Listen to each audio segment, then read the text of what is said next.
am I going to have to take this show over and lead it? Huh?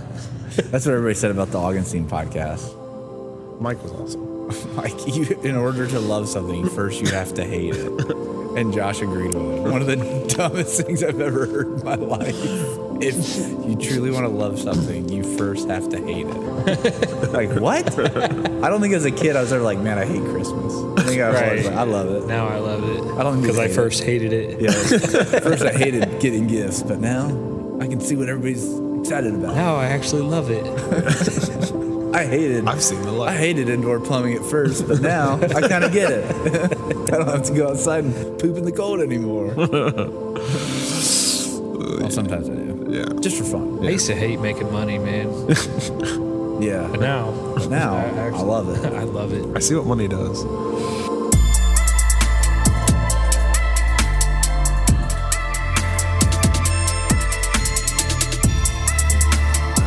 Welcome to another episode of How Stupid People Succeed. I'm Josh. That guy over there is Jeremy Dunn. And this is our good friend, Mr. Nathan Riddle of Nathan's Barbershop. Thanks for coming, hanging out with us. Well, actually, thanks for having us. Yes. He was already here. Yeah, thanks for allowing us to come. He's always here. Oh, yeah. Always. And thank you for letting Josh show Only up half with a day an on empty bag of Saturdays. piata late and not texting or saying anything to anybody at all. But anyway, it's neither here nor there. I am getting a haircut tomorrow morning. You know what? I think I'm starting to hate you more. Ergo, I might start loving you more. Yeah, that's Mike Augustine. Are you canceling my appointment? He just canceled your appointment. You're done. He just canceled your appointment. Cancel culture, man. That's what it's about. Yeah. So what are we talking about today, big guy? We're going to jump into it. We're going to do... the exciting part about having a conversation with you is obviously Josh and I have known you for a while, but there's some very interesting impacts, especially over, let's say, the last 2 years or whatever. And you look at, what's happened in terms of the racism conversation in our country. Mm-hmm. So you have biracial children, but you're a white dude. So that's an interesting conversation. You're also a small business owner, gathered here with other small business owners. And, the COVID experience for you was challenging in the sense of the economics of it and the function of it and the time of it.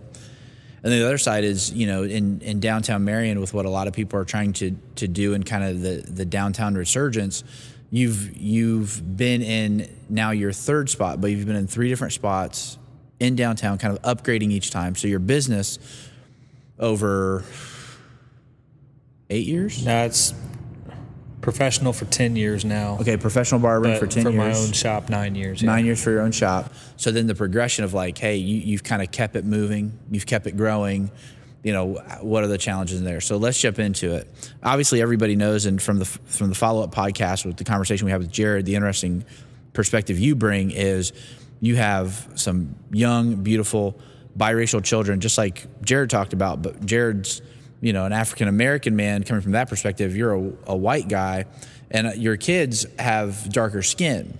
So it's obvious they're biracial. It's not like a secret. So in what you're seeing, I mean, how do you navigate that space as a dad, as a guy in the community, as, how you're trying to teach them or coach them or talk to them about that? That's just last week, I really kind of hit hard with my kids, the 2 oldest ones. So I have a 10-year-old son and then the 8-year-old daughter. And I was on lunch and I was just sitting there talking to them. This is right in the middle of all this unrest that everybody has right now. And I said, hey, you two, what do you think about like everything that's going on right now? And they're like, Nyla, she's clueless. She's 8 years old. She's like, what are you talking about, Dad? Cool. That's awesome. I love to see that that's how you view things right now. Well, she's got the older brother that's showing her videos on whether it be YouTube or from just any other type of media. So she kind of gets what's going on. So I was asking more about the protests. And I was like, what do you guys think about all that? And they really couldn't give me an answer on like, kind of sucks that it's like this. And we don't really know they don't know the purpose behind it yet, which is really good. But at the same time, I have to have this conversation with them now.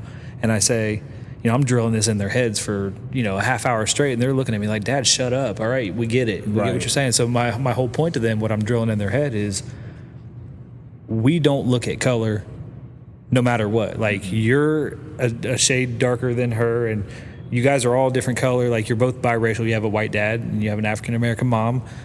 Like, that should mean more to you guys right now than anything. Like, we just don't look at color.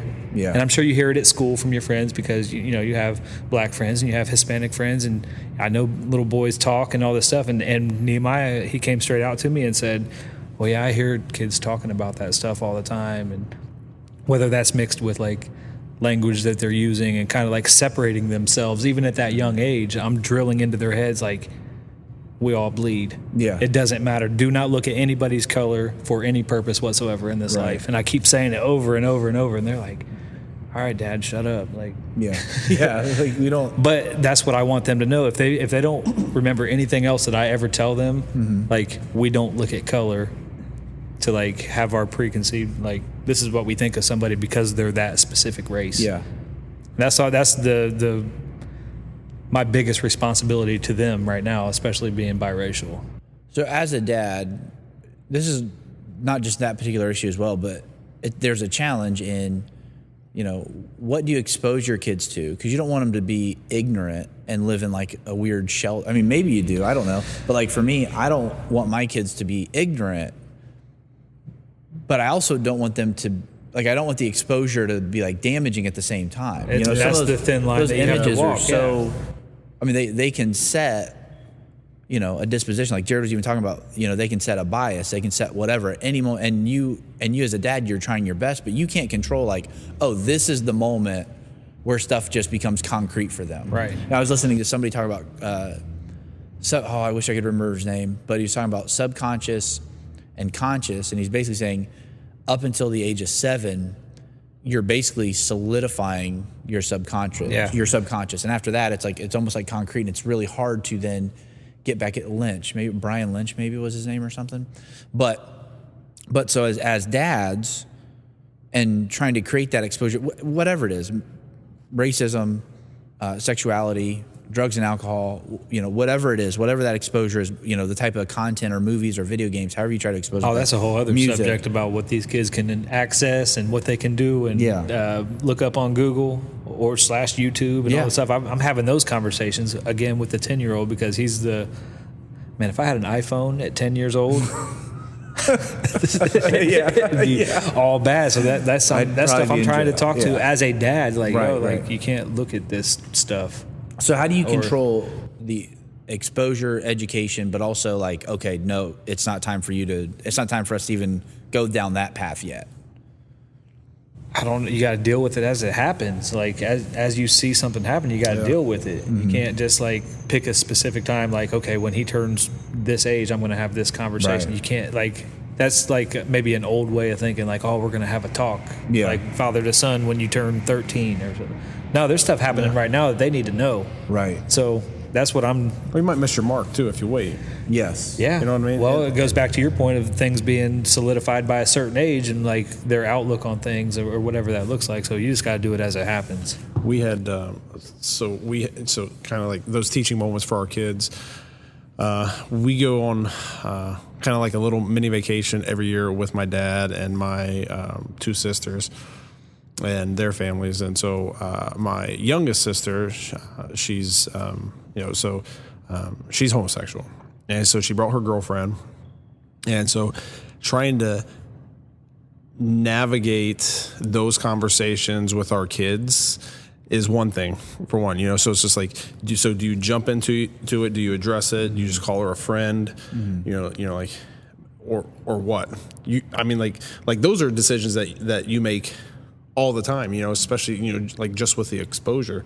And so, like, actually, I got in a fight with her, or actually not me, Amanda got in a fight with her when we were there last year. But so Claire, my 5-year-old, she, you know, she watches a whole like, so we'll let her watch YouTube Kids, right? And so there was or maybe it was a movie she heard on her. Regardless, there was, oh yes, it was a movie. So we were watching this movie one night. It was, anyway, so like they made a reference. So they made a derogatory reference towards Hispanic people. So you know, they called them a word they shouldn't have. Yeah. And so like it was one of those moments where I, you know, like in the midst of it, like I laughed because like I wasn't expecting it, and and clearly in the movie it was supposed to be funny. And if anybody knows much about me, like I love Hispanic people, love them. And so, like, I didn't think anything about it, but like, because we laughed at it, Claire picked up on it. So when we were on vacation, Claire, I mean, she didn't use it in the right term, but she called somebody that word. And so, then you get in a whole explanation of, with my sister and her girlfriend who has parents that are Hispanic. And just like, like the world blew over, or the world blew up. And, so like my sister confronted me that I need to explain to them why that's not right. And so, like I'm having a conversation with Amanda about, so we told her that's not right and she can't use it. But, like my sister was just hitting it hard that I had to tell my 5-year-old why that's unacceptable. And basically, Amanda and I just came to the decision of, like, we're just going to tell her it's not acceptable and we're going to go with that because, like that's something that we don't want to expose her to because she's 5 years old. Yeah. And so like being parents, we have to, we have to decide on when our kids are ready to be exposed to that stuff. Yeah. Yeah. That is such a tough balance because you see, no offense to anybody that's like a beauty pageant mom or something like that, but you can definitely tell, or, maybe a kid that's way too into a sport or something, but you can definitely tell when like the parents pushing the issue with the kid, and then it creates harm. Yeah. Right. So it's like that's with anything. Yeah. Any with topic. Anything. Yeah. With any topic. So it's like, how do you find that balance of, like what you like? Okay. So for example, obviously we've talked about like so one of my big things is obviously like in drug addiction. I've done some stuff around that. I've tried to expose Sophia to that, but it's like I don't want her knowing like. I mean, what meth is? Yeah, like I don't. Like, I'm not like it's like the DARE program, right? I'm not like displaying it. I'm not showing her videos of like, oh, here's what happens when you do too much heroin. Like I'm not. You guys, it's like I'm not gonna. Here's how you sell crack. Yeah, but I am going to expose her to the fact that sometimes people get caught up, and it's not necessarily a free will thing. Sometimes it's a disease, sometimes it's an addiction, but and they need our help, and that's the principle I want her to understand. The rest is almost like. She'll get figured out with age. Yeah. Life will definitely, expose her. And I want her to be educated. I want her to be prepared. But I also don't want her to be like... You don't want her to be naive. Scared. Yeah. I think it's the other side too, where like you overexpose kids too much and they just become scared, or maybe they become completely annoyed by a subject or completely like defiant in a subject. I think there's two different things you got to split these into, even in that topic, though, is that like, you need to teach them certain things about maybe harm or like what's like, you don't want to let them know what the thing is. But with these other topics that we're having, like race and, maybe it has to do with like, somebody's sexuality, like you were talking about, like those are things you have to talk about. And with my kids, like I try to do it in like there's no judgment to anybody. It goes back to the race thing. If you can treat somebody the same, no matter what race they are, you can treat anybody that has a different sexuality anyway. It doesn't matter. Yeah. So like those are a little bit different than some of the, deeper things that you're talking about, like finding that balance. Those you just got to come out and say it. Yeah. Like I had that conversation with those two, like harping on the fact that we don't look at color. Right. Like you have to just say it. Like the kids are going to formulate something like that at an early age based on what their parents do or how their parents act. That's where it all comes from. Yeah. No matter what. The parental model answers a lot of questions. Yeah. So, my kids refer to people of different races as aunt and uncle because they're close to us and they're like brothers and sisters to us. And so it's a family. They're growing up in a family environment where they're using these terms of affection. And the hope in that is that as if they get out there and they experience that or they see it in somebody else, that then they police it or address it or remove themselves from it, that they're not. Again, it goes back to that little bit of like that silent participant. I think above anything, I just don't want my kids to be like basically quiet pansies about something. No, speak up for your own convictions. To be confident in that situation. Say, oh, no, that's not because of the model that I set. And so it's like that's also the super convicting part of the whole thing is, how much of what they do is going to be because of maybe something I tolerated that I didn't address directly because I was afraid of it or because I didn't want to do it. Like there's certain conversations where if Sophia has a question or if something happens, I'll go to Britt and I'll be like, here's what happened. Please talk to her about it. Like I can't, I start short circuiting. Right. But with my son, obviously when it gets to that point, I feel there's a totally different connection point or relationship there or whatever it may be. So has there been, outside of this kind of intense situation, has there been any other circumstances where the conversations of color or racism or any of that has come up where you're talking with your children? No, like nothing outside of that conversation with me. Just like, and that, like I said, this was last week. Is the first time I've really I'm going to dive straight in and have this conversation because I feel like it needs to happen right now. Like like I said, my daughter was clueless. They don't even think like that. Which is good. I mean, I think that's good on me, or good on as parents to them that they don't even see it yet, which is cool. But I'm going to keep on doing the same thing, having those little conversations to hopefully embed that into them. Right. So you just try to play that by gut as far as, okay, here's like not just that conversation, but other conversations. Do you try to play it by gut, or because you had mentioned you can't determine like, oh, this is when my kid accidentally is on YouTube and something gets fed to them that now there's these questions. Oh, and that's going to happen at 13. That may, this day and age with iPhones, it could happen. I just told you, if I had 8, an iPhone, you know what I mean, 10, something crazy, and I had to do that. Like my oldest son got in trouble for typing something in on YouTube that he shouldn't have, and his little brother narked him out. Yeah, and I was like, all right, so you typed that in on YouTube. I just had a little side conversation with him. You typed that in on Google too? He was like, no. Did you type it in on you or on Google as well? And well, yeah, like one time.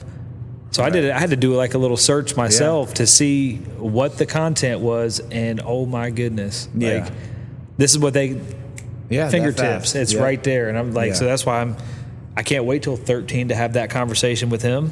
About what he's already witnessed. You know what I mean?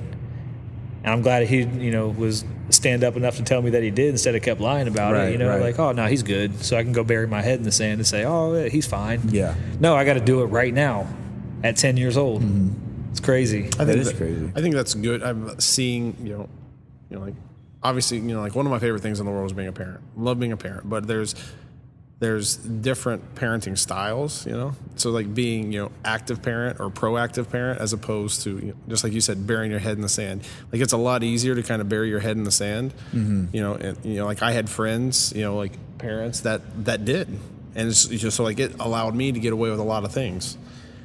And then, because you find out quickly who those people are, you hang out with those people and you'll be like, freedom. Yeah. But, like me, like I want to be, like I want to educate my kids. I want to keep my kids accountable, and, like I want to be a positive influence, and I want them, to, when I pass away, hopefully a long time from now, like they say, like all the wisdom and all the nuggets that I had for them, and like how good of a friend and how much I looked out for them. And such a value of relationships and parenting and family as well. And in this day and age, and however you have to create family, right? So there's a lot of people that families look a lot different than they did 100, 200 years ago. For sure. And people are way more, transported, whether it's job or where they live or whatever it is, whether it's home or whatever. And it's like, so with Brittany's family, or even like with my experience, there's been family members and cousins, or even friends, or even like your son and your son. I mean, there's direct examples I can pull from where I had a conversation with them that like you guys couldn't have, because sometimes you turn dad off. Yeah. But uncle, cousin, friend, whatever, you'll leave that switch on. Yeah. So it's also like understand that a real huge value to your children, and understanding all these complicated issues that they're going through is a lot also about not only how do I model, but who else is helping me model? Who else is there around them? Yeah.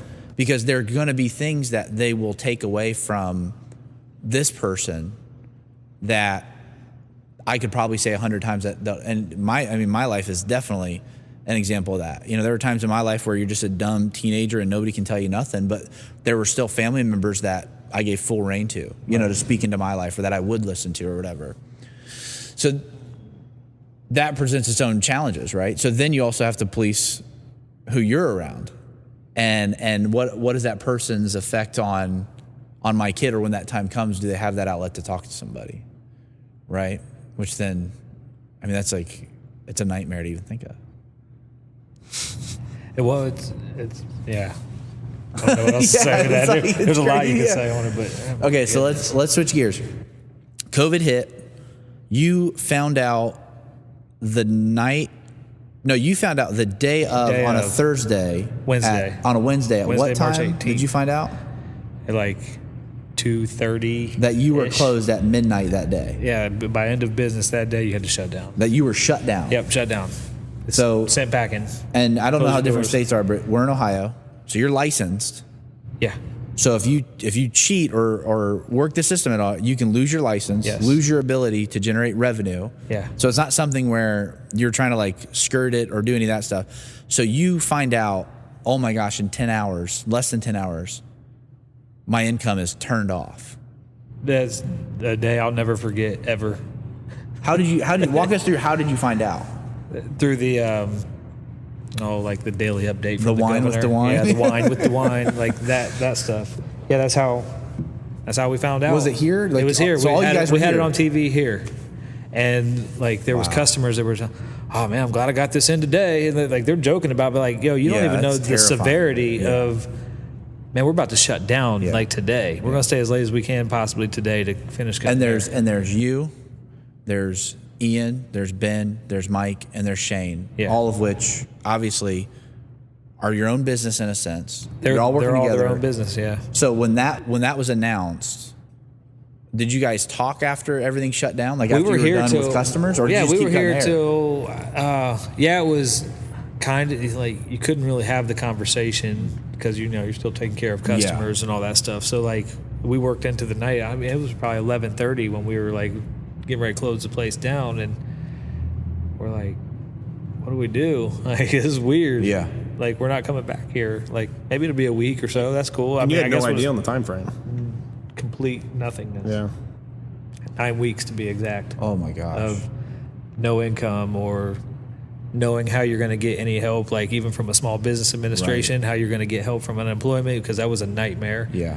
Waking up in the mornings at 7 a.m. to try to call unemployment to figure out, hey, can I file for this yet? Mm-hmm. And not even ending up getting your unemployment until I got back to work. Right. So so it's too little. So too I sat late for almost. 9 weeks with uncertainty of how am I going to make money? When am I going to get to go back to work? All the stuff, and stressed out for that long. Yeah. And then get the money when I get back. Mm-hmm. Half or less than half of what I would have made if I'd stayed open the 9 weeks. Mm-hmm. So it's just a huge setback, man.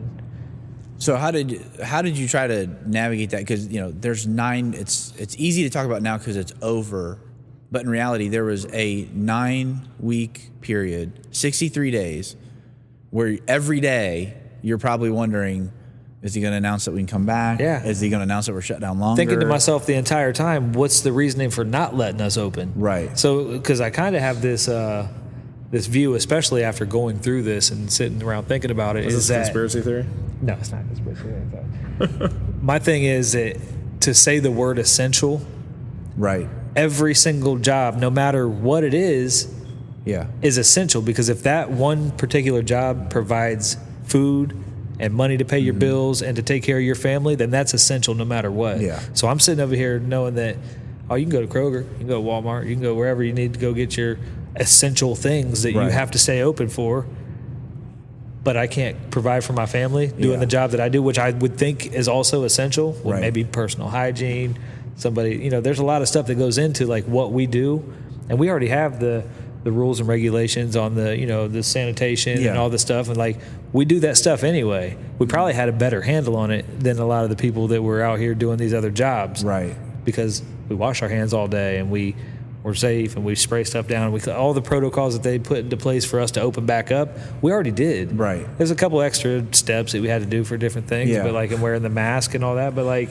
It's almost like how would you shut us down over anything else? It didn't make any sense. It's almost like pre-COVID, the assumption was everybody's just really dirty and nothing gets cleaned, and now the assumption is like, oh, stuff gets cleaned. Well, Right. Well, I'm sure your shop is different than a lot of other places too. Like not knocking them, but it's different than going to Great Clips. Like you coming here, is more about the experience. I mean, it's the barbershop. It's it's a lot different than appointments. It's not just walk-ins. You know what I mean?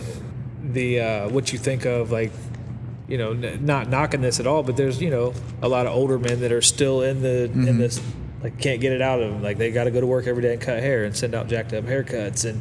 But it's just like a small little box. Nothing's really that clean in there. Somebody's sitting in there reading the paper. So that's what you think of when you hear, like, barbershop originally. But then you come here and you see, like, that's not how we operate.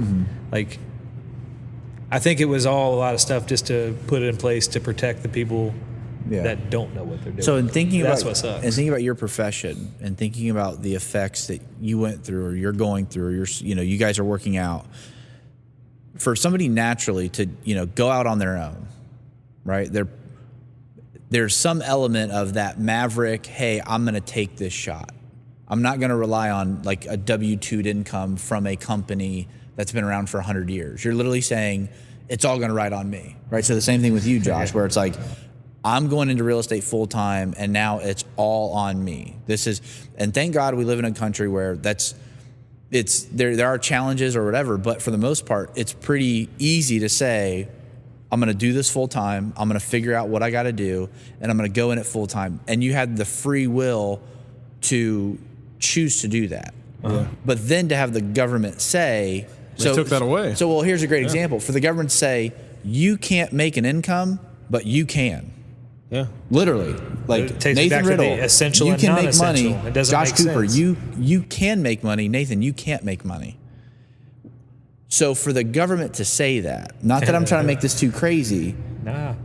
How did you guys respond to where the lines were drawn and what decisions were made that were good or bad, or what was an overstep or what it was? What's your question? For me, so kind of like where you drew that line. So like what I didn't understand is for real estate and my license, for some reason, we were considered essential. I mean, like, I know the answer. I'm going to assume I know the answer to well, that. probably because, housing is a leading indicator of the economy. But, is it really essential? Like I'm thankful that it was, because, a lot of other realtors, they furloughed themselves and, I got busier. I took on more business. But you look on the flip side of it, like as a logical human being, like I would say, Nate's probably a little more essential than I was. But, if you look at it, like maybe somebody has to sell a house to move, to take another job or whatever. But like, to me, it really didn't make sense. So like I would send out, so I love to send video emails.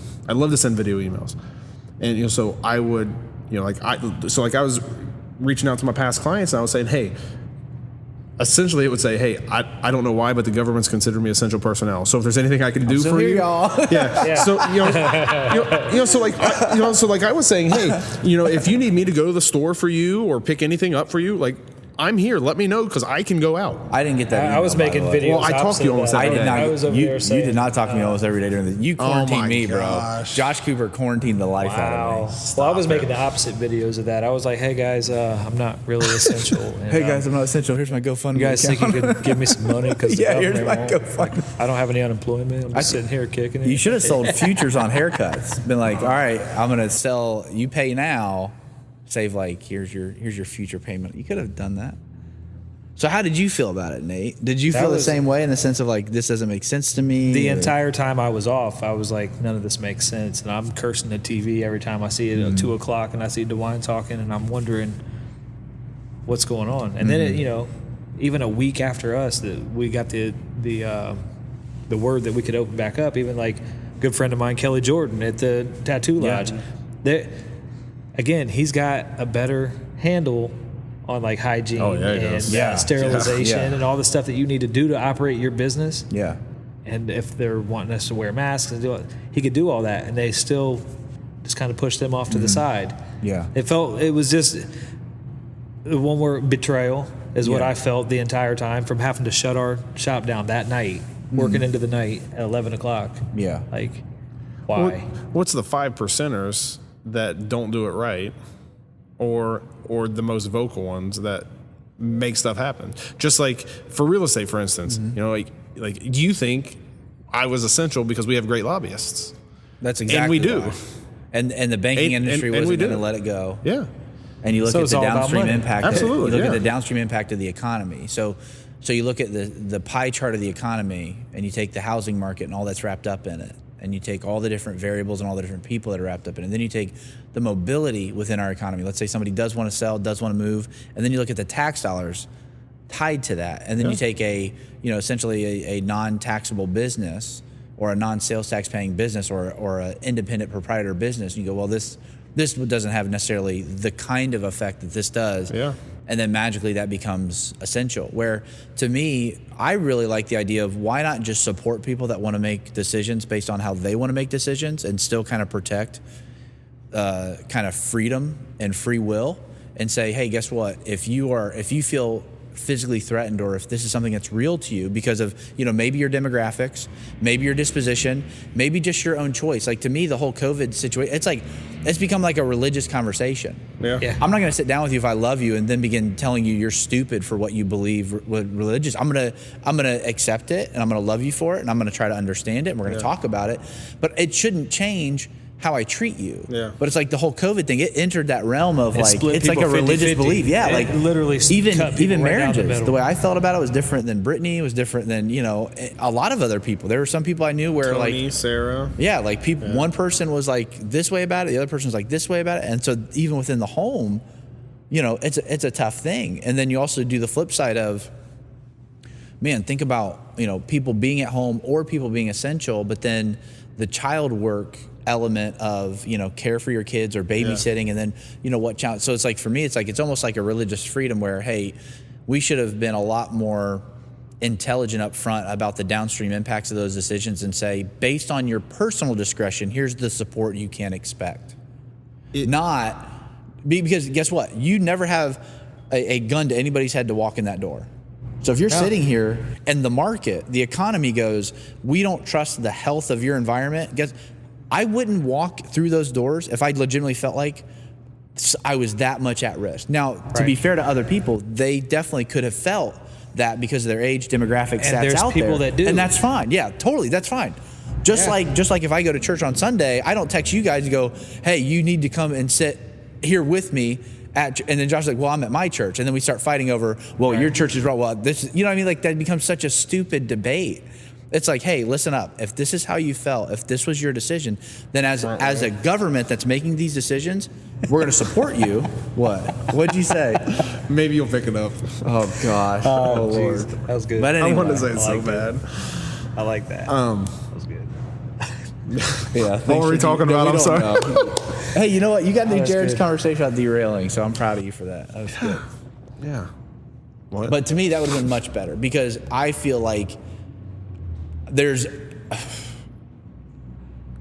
how do you live? How are you the man in the high castle that then makes the decision that then takes away literally your ability to possibly feed your family? Yeah. Is DeWine Republican or Democrat? He's Republican. Republican. Is he really? Yeah. And I was screaming at the TV every day, like, Every day. shut up.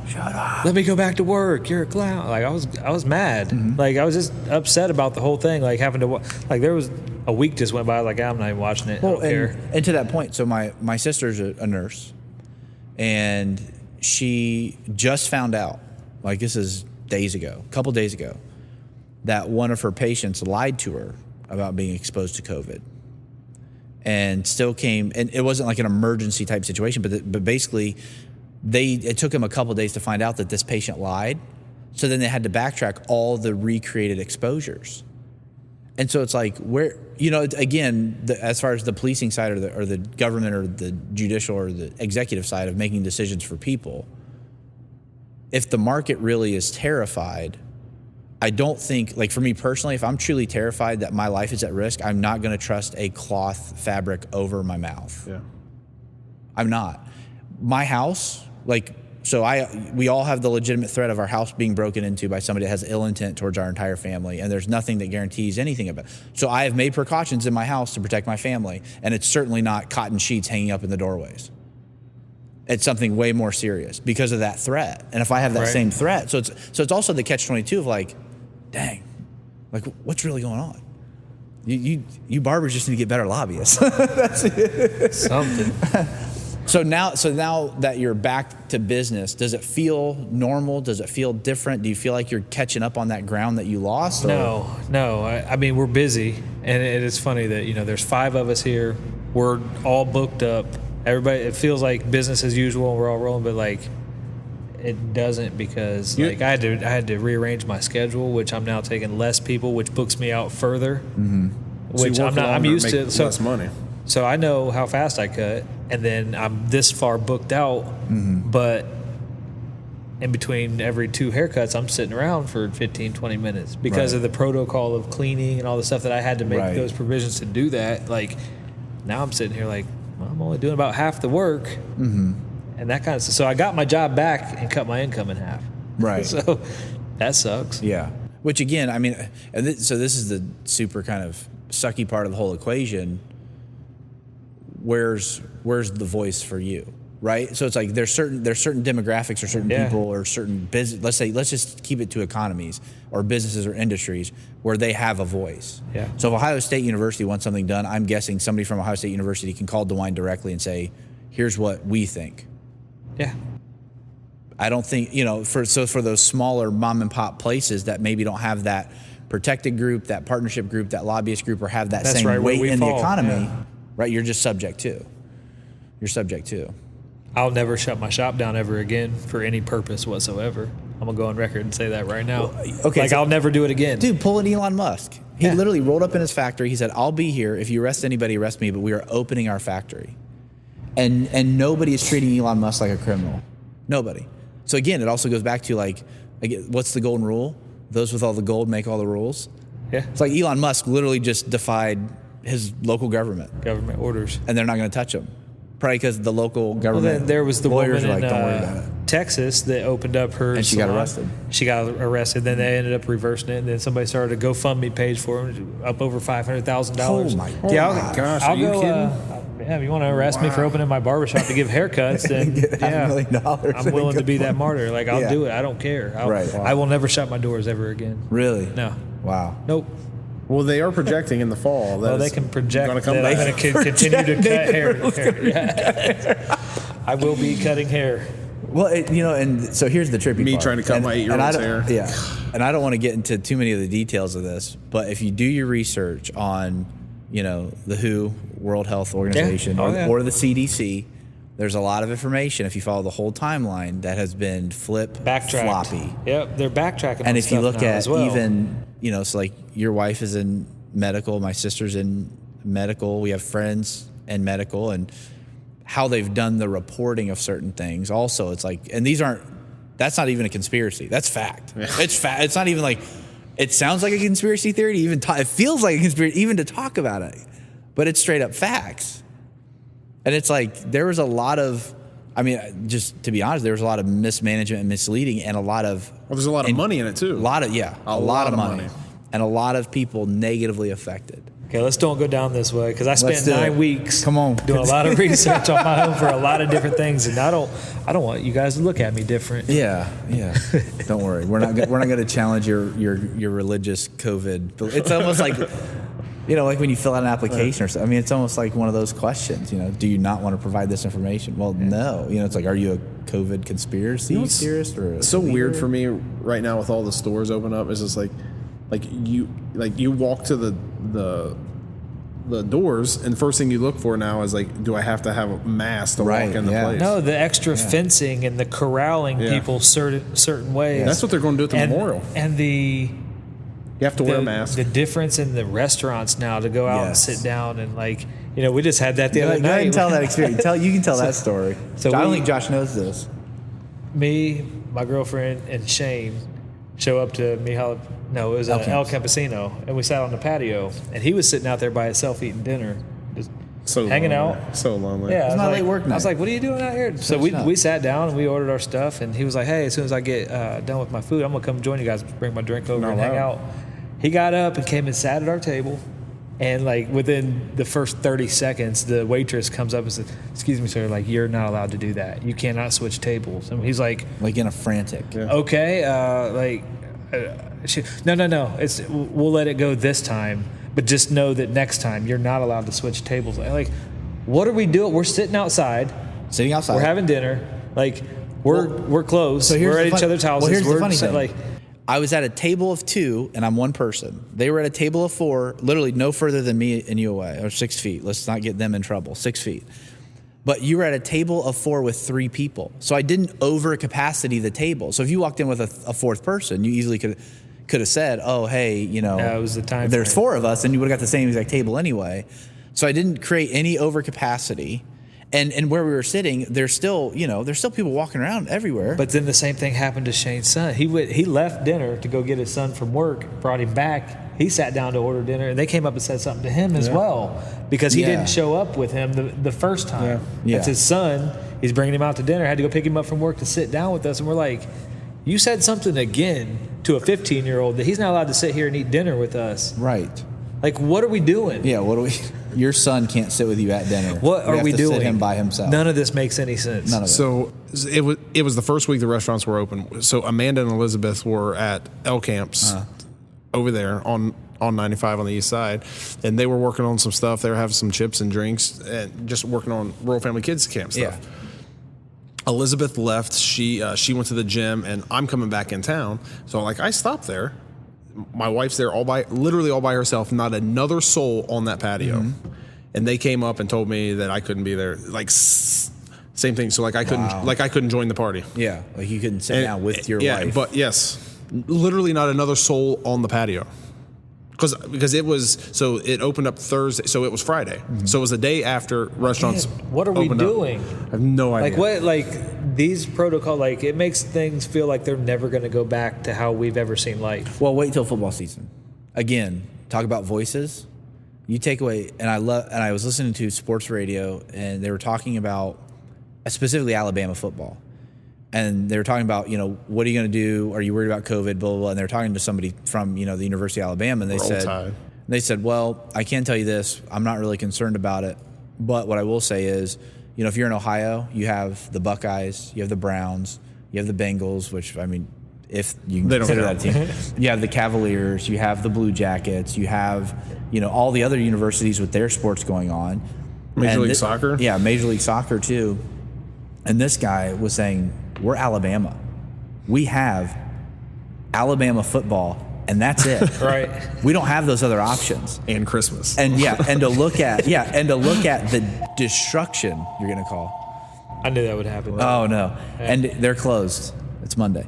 But to look at the destruction that would cause that local economy, basically what they're saying is again, back to the real estate being a significantly large industry, that football will figure it out because it's just too big of a beast. It's too big of an animal.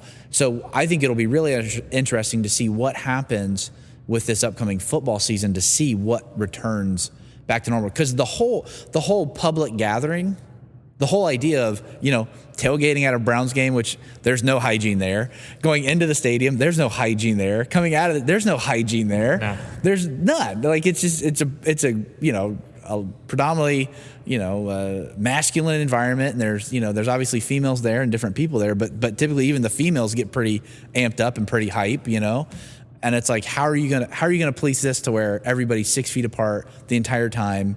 And even greeting people now. Can you imagine the wait in the bathrooms at First Energy Stadium? Because that they're going to block off. Yeah, that's what I'm saying. How do you even do it? Holy cow! Yeah, so if you go, let's say if you put in 100,000 people into the shoe, and typically it's you're doing your thing, and if you got to go to the bathroom at the wrong time, you're going to wait a little bit. But can you imagine even if they go, to your point, I came back to work, I'm working just as much, but I'm doing half the cuts. You may create a worse problem taking in let's say 50,000 people and then trying to set up all these standards and police it. But then again, think about mass gatherings where half of the people are, let's say, drunk or some form of intoxicated. You really think an orange cone is going to stop a Browns fan from throwing? They're going to chuck. There's going to be orange cones everywhere. Or a security. Yeah, or a security guard. So now you're taking making $15 an hour. Yeah, $15 an hour security guard. That's probably their part-time job, and now they're going to have to deal with these interactions. It's I think that will be the ultimate telltale to see okay, what goes back to normal and what changes. This year? Yeah, I'm serious. Why? It'll be interesting to see. We should have a follow-up of a pre-football. This is the conversation we're having today. Yeah, and then post-football, okay, what really did happen? Yeah. That'll be interesting to see. in the archives. Yeah. To live on the net. Yeah. So speaking of risk and challenges, so you are in your, sorry, you said this, sorry, your 10th year of barbering, 9th year being on your own. Yeah. And so what got you into making that jump to say, you know what, I'm going to be kind of my own business. Because you got to go to school and that's intense. You got to pay the money. That's intense. You got to figure out not just how do I cut hair and how do I do it successfully. You also got to figure out how do I run my business? How do I build my book? Yeah. How do I operate my space? How do I pay rent? What's a good agreement? What's not? How did you go from I'm a dude living life working to okay, now I'm gonna go all in on myself? It's one of the scariest jumps to make, I guess, is like just working my job, doing my thing. I was like, you know what? I think I'm gonna go to barber school. Like, who does it? So I'm gonna quit my job and go make no money for 14 months. Where were you working? Gosh. I worked in Columbus for like a medical supply company, like doing deliveries with hospital beds and power wheelchairs and oxygen, and I loved that job. It was awesome too. Like I got paid well, and company van, company card, and the phone and the stuff and benefits and everything. I was like, yeah, I'm gonna quit this. And Less facial hair and mullets then. That's all. He went to HR and he's like, I'm going to grow a beard out. I'm going to grow my mullet. And they're like, you can't work here. He's like, I got to be a barber though. I guess I'm going to be a barber. Cool. No, so like I just pulled the trigger and went, and I served tables like at Hoggy's restaurant in Delaware, a little barbecue joint for the entire time I was like, I would go to school all day at barber school and then go serve tables all night just to have like gas money to put in my Blazer to drive back and forth to Columbus. Yeah. Like that's to even like see how it all came about. Like I have no clue. I just had I was in the right spot, man. And where was the first spot you had in Marion? My first barbershop was on Greenwood Street. And was it a one chair? It was just a one chair shop when I started it. One chair, small, like 400 smaller than foot. the size of just this, like the platform that all your barbers are on right now. Yeah. Like tiny. Yeah. So how much was rent there? It was cheap. Yeah. It was cheap. Gave the guy 3 haircuts a month. No, it was, but I added Ian in when I was still at that location. Okay. So he left the place that he was and he came with me. We're like, man, we can't get that many people in here waiting. So, and at that time we were like trying to figure out appointments and like still keeping like a paper book and like, are we going to do this or walk-ins? And like, we didn't really know what we was doing, like on how it was going to, because I was by myself for like a year, and then Ian shows up and he's been barbering way longer than me professionally. And we was like, I guess we'll figure it out. And then we started growing, and more people were coming. Like, well, we need a bigger boat. So we went to Main Street and worked there just a couple years, and then we added Ben. So then there's 3 of us in there. We're like, well, we still do these walk-ins, and there's nowhere to sit. There's that many people coming in. Yeah. We need something bigger. Yeah. We're waiting outside. Dude, so at Main Street, when you guys, when it was the 3 of you, they were you'd walk in and like you're just going to stand up over to the side somewhere or something, and, which is an awesome problem to have. Yeah. And so now, coming to this location, people will look at it like, why do you need such a big spot for? Because I want more barbers. Like, I don't even know if we're going to stop at just 5 of us. I don't know what will happen.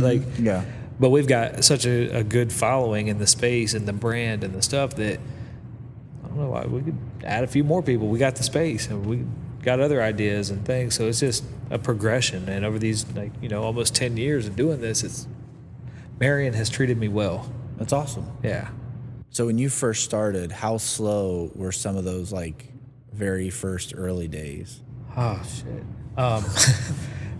Well, even in I watched a lot of movies, like sitting in the chair, like, oh well, I guess we'll watch this today, or like play some music or whatever, and but what's good about that is that I still feel proud of the fact that I never had to go out, like I never went and did major advertising. I never like put coupons out, like come see me, or like discounted stuff. I just said, hey, this is what it is, like that person's going to tell that person, and so on, and it just built that way. So like the word of mouth in this town especially, you can't even pay for that.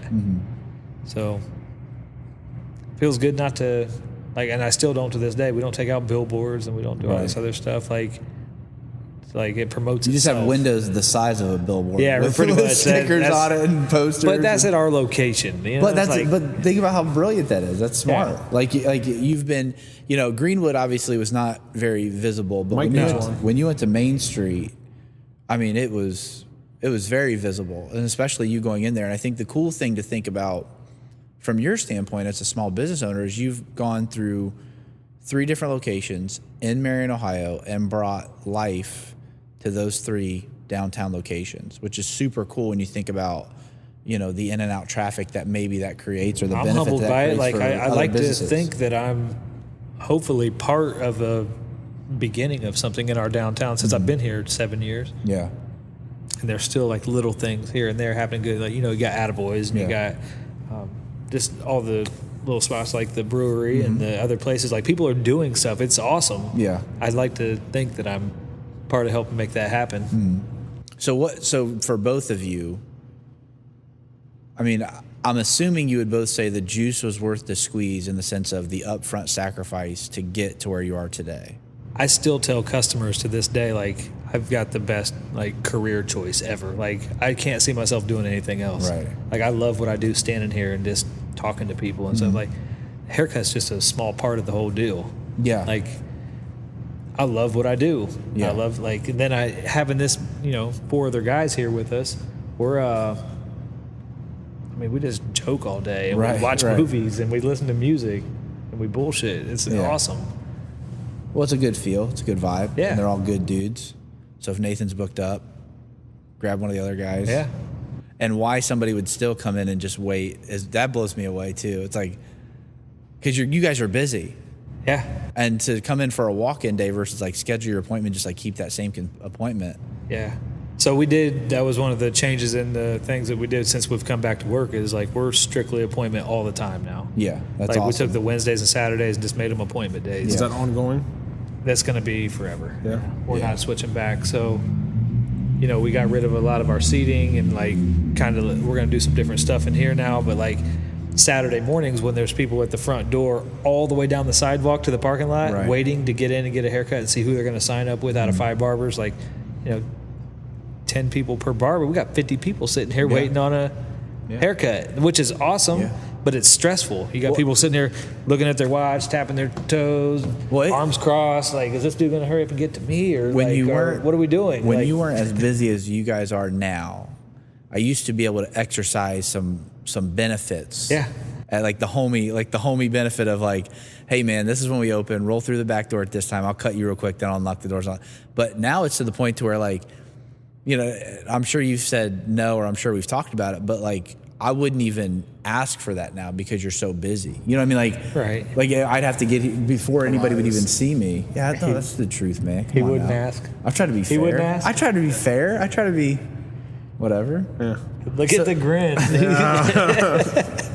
I try to at least filter, like, is this too much? What am I doing? But as a friend, I've always tipped you. I've never been cheap. Josh might be. No, I'm joking.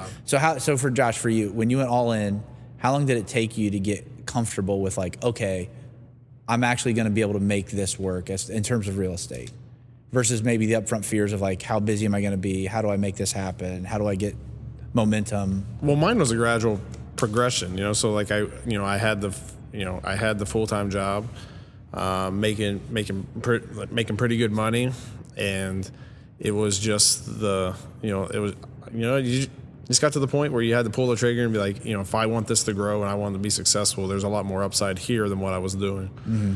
But, you know, so like I was fortunate enough to have, you know, a wife that has a very good job. She has very good benefits. So she's the stable one. And I've always kind of been the guy out here doing whatever. But, you know, like I've been doing this for, you know, almost 6 years now. And it's been, you know, I wish I would have done this a lot sooner. So I stopped in my office this morning in Dublin and was dropping off a check, and my manager, or, you know, the branch manager there, he's talking to a kid. He's 17 years old. He's getting ready to turn 18. And he's going to sign up to take his real estate classes because he's going to be 18. And you know, and that's what I told him this morning. I was like, I wish I would have done this sooner. And I'm sure you the same way. As you know, I've been cutting hair since I was a teenager. So like, why I didn't even go make myself professional until I was like 27 years old, 28 years old when I started. Like, I don't know why I didn't do it any earlier. So how long did it take for you to feel like, oh, this is, because I'm sure there were days where you had a lot of doubt, where you had a lot of concern, where like, oh crap, am I going to be able to make this happen? that the early days, even before I opened my own shop, like I couldn't really promote myself. Like nothing wrong with where I started or anything, but like it wasn't my fit. Like I can't. But then I stuck with it because I was like, well, I'm not going to get any clientele unless I'm here. You got to make yourself available and be ready to take people. Right. Because if you go off and try to do something else, you'll never follow that way. So I'm glad I stuck with it. Did that, but man, there were still trying times even when I started it myself. Though, like, man, is there going to be people coming today? I hope so.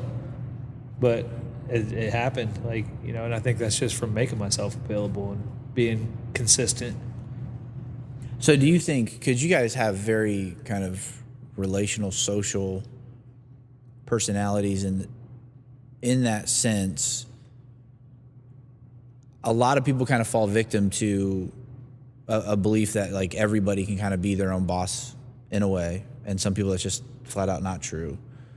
So what's your advice with, I'm sure, people that see your success and maybe even think it's a lot easier than it has been? You know, how do you coach somebody that either one, they're just delusional about what it takes, or two, you believe in them and you're like, oh, this person really could make a run at this just like I did? How do you coach somebody through that, or how do you try to I don't even perceive know. that? Like, I feel like just helping like dream build with people. Like maybe, I don't know if anybody knows about it or not, but like Attaboy's restaurant, like it all came kind of out of like what my job is, not just as a barber cutting hair, but like what my job is to talk to people and connect people. So like two guys that did not know each other whatsoever, both had this like talk, they're both talking to me at different times, don't know each other, then I link those two together, and then something awesome happens. Not anything that I did, but just like putting those two people together made something cool in our downtown. Like those are I'll dream build with you. Yeah, I think you can do it. I think you should do it. I think it's awesome. Like, why don't you go do it? What's stopping you? Like, I don't know. Like, you don't ever know those. Like, you asked about, like, well, if somebody's completely delusional and they don't know, like, they'll never make it. Like, I'm still going to tell them, go do it, bro. Find out. Like, make it happen. You never know unless you try. Yeah, you'll never know. Like, I'm a dream builder. Like, go for it. Like, if I can do it, anybody can do it. Like that's the real thing. Because I mean, I think I had no clue this was going to come. This was going to happen. I think anybody can be their own boss, but for me, I had to realize quickly what I was good at and what I was not good at.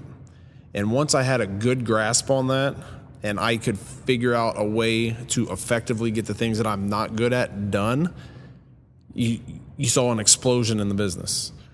And so anybody can do it, but you have to surround yourself with the right people, you know, like whether they're being paid or not, you know, friends like you guys. I mean, like to be able to bounce ideas off of, find solutions for, to make it more effective and more sustainable, you know, because, you know, like I'm not good at the analytical side of the business. So, like I have to have people to take care of that stuff, or at least keep that stuff going forward, so I can go out there and I can, you know, like I can do what I need to do to make money so everybody else can make money. You know what I mean? So, I mean, like, I think everybody can do it, but everybody has to be at least be self-aware enough of what they do well. Yeah, there's a lot of things don't. I'm terrible at. I'm not like that. I just don't have it down yet. And I've been doing it almost 10 years. But it's things I'm working towards getting better. And I'm sure if you ask all the other barbers in here, they're like, oh yeah, there's a ton of things he's terrible at. And I own the business, like my name's up there, but just tell people to go for it, man. Go for it. Got to. I would have never known that it got to this if I didn't. That was scary. That was scary at the beginning of that. Like, I'm working at a restaurant serving tables, hoping I can maybe cut hair someday. And I'm sure that 14 months felt like an eternity. Because I drive back and forth to Columbus every day and the stuff, and you can only get so many hours per day, and like clock in like with a time card. So as you get to that magic number, you're allowed to go take your state board and do it. Who was your first paid haircut? Your first licensed paid haircut? Was it like how soon after you got was it somebody you knew that then came in, or was it? So I started at the Golden Touch barbershop, and I think my first customer to ever walk through the door and pay me for a haircut was It was Brian McCants. Okay. Brian McCants was my very first paid customer, but he used to come see me at the barber school too. Okay.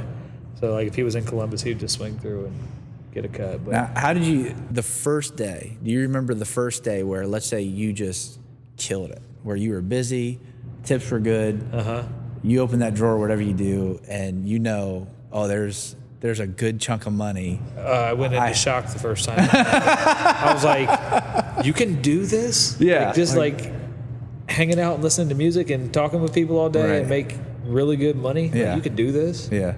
Yeah. Like, That's awesome. I strive to have those days all the time. All the time. Yeah. Now, then they become more and more common for sure. Yeah.